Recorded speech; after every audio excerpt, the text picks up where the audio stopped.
Day ওয়ানে আমাদের last destination ছিল কাশী বিশ্বনাথ টেম্পল। আর ওই যে বললাম শ্রাবণ মাসের সোমবার বিশ্বনাথ টেম্পল যাব না, সেটা তো হতেই পারে না।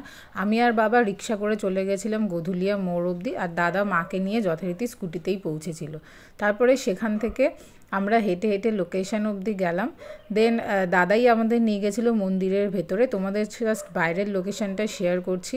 এত অপূর্বভাবে দর্শন করেছি, এত ফাঁকায় ফাঁকায় সুন্দরভাবে দর্শন হয়েছে। আর ওই জায়গাটার যে ভাইব্রেশন, সেটা আমি শব্দে কখনোই প্রকাশ করতে পারবো না।